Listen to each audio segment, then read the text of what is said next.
숙박업소에 같이 들어갔다. 분명히 동의해서 했어요. 성범죄는 고의범죄예요. 과실로 할 수는 없어요. 증거가 있느냐가 굉장히 중요한 거겠죠. 안녕하세요. 법이 빛나는 밤의 이세환 변호사입니다. 오늘 다뤄볼 주제는요, 흔히 블랙아웃이라고 하죠. 술 먹은 다음날 기억이 전혀 안 난다. 노래방에서 막 테이블 위에 올라가지 막 춤추고 이러신 분들 있죠. 필름이 끊긴 상태에서 성관계를 했다면 과연 성범죄가 성립할 수 있느냐, 이 부분에 대해서 오늘 다뤄보도록 하겠습니다. 연말이고 굉장히 이제 술자리가 많죠. 이런 상황에서 많이들 발생하는 범죄의 유형이다, 이렇게 보실 수가 있어요. 우리 형법에는요, 중강간죄라는 규정이 있어요. 사람의 심신상실 또는 한거불능 상태를 이용해서 간음한 사람을 처벌하고 있는데요, 사람을 때리거나 협박하거나 폭행 협박이 없어도 준강간, 강간과 똑같이 보겠다라고 규정하고 있는 건데요, 실제로 법정 형량도 같습니다. 그럼 도대체 한거불능을 어떤 기준으로 판단하느냐라고 했을 때 CCTV를 가장 중요하게 봅니다. 그래서 CCTV가 보통은 한 2주 정도 복원이 되는 경우가 많기 때문에 피해자가 그 사건이 있은 직후에 신고를 하면 경찰이 가장 먼저 하는 게 가해자와 피해자가 함께 들어가는 영상 CCTV를 확보해요. 숙박업소에 같이 들어갔다, 이것이 곧 성관계에 대한 동의이냐? 최근엔 그렇지 않습니다. 과거에는 숙박업소에 서로 동의하에 들어갔다고 하면 성범죄를 대부분의 사안에서 무혐의로 무죄로 끝나는 경우가 많았어요. 근데 최근에는 숙박업소에 함께 들어갔다고 해서 항상 성관계를 동의한 것은 아니다. 술만 먹으러 갔거나 기타 다른 사정도 있을 수 있다라는 것이고, 최근에는 중강간에 있어서 한거불능 상태를 보다 폭넓게 인정하고 있습니다. 쉽게 말하면 피해자 편에서 판단하고 있는 경우들이 굉장히 많아지고 있어요.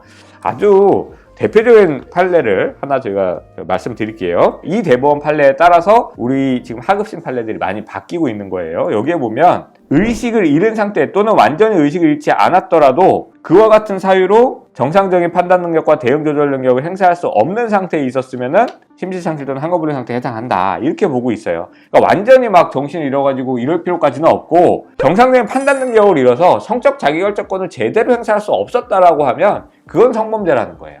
그걸 상대방도 알고 있었다면, 이렇게 보는 거예요. 그래서 CCTV가 중요한 겁니다. 왜냐하면 성범죄는 고의범죄예요. 성범죄를 과실로 할 수는 없어요. 그러니까 내가 이 사람을 강간한다라는 인식이 있었어야 된다는 거죠.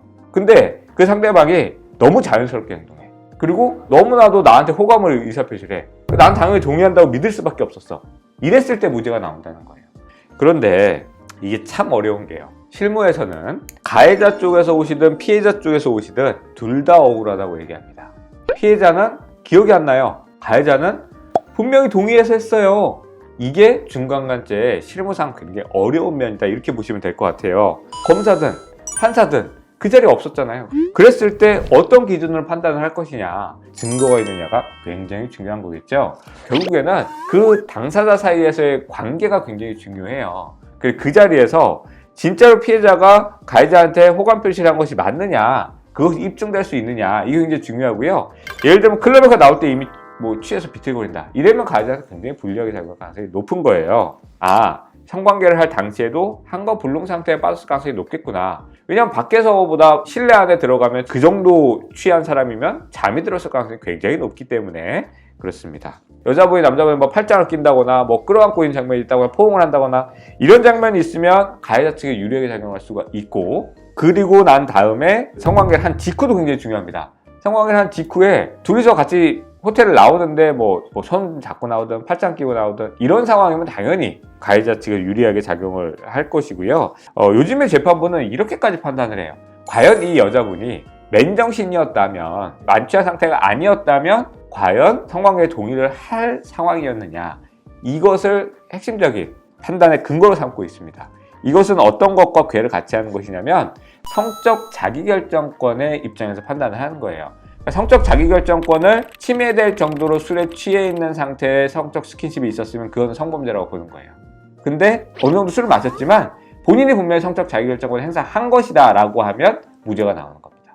제가 아까 말씀드린 이 판례에서도 이런 표현이 나와요. 서로의 관계에 비추어서 피해자가 정상적인 상태였다면 성적 관계를 맺거나 동의했을 것이라고 생각할 수 있느냐, 이 부분을 기준으로 생각을 합니다. 이제 문제는 뭐냐면 굉장히 애매한 경우들이 있어요. 분명히 들어갈 때는 멀쩡해 보이는데 객관적 증거, 피해자가 제3자한테 통화를 하는데 횡설수설해. 무슨 말인지 하나도 몰라. 그게 녹음돼 있다거나 제3자한테 카톡이나 이런 걸 보내는데 막 맞춤법이 하나도 안 맞아. 그냥 아무 말이나 막 치고 있어. 이런 만취 상태일 가능성이 높겠죠. 그러니까 이런 부분에서 가해자로 지칭된 사람들이 상당히 불리하게 작용할 가능성이 있어요. 참 이게 법적인 이 분쟁까지 간다는 건 너무 안타깝지만 어쩔 수 없이 형사법은 증거를 가장 중요하게 생각한다. 이것에 맞추어 증거를 어떻게 확보하느냐가 굉장히 중요한 부분이다. 이렇게 생각을 하시면 되겠습니다. 자, 이제 연말 연시 앞두고 많은 술자리가 있죠. 우리 법은 블랙아웃의 기준을 점점 더 좁혀가고 한거불능 상태 또는 중간간이 성립되는 범위 자체를 점점 더 넓혀가고 있는 것이 최근의 추세라고 보시면 되겠습니다. 다들 술을 적당히 드시고요. 앞으로도 법이 빛나는 밤에서는 더 즐겁고 재미난 법률 이야기로 찾아뵙겠습니다. 감사합니다.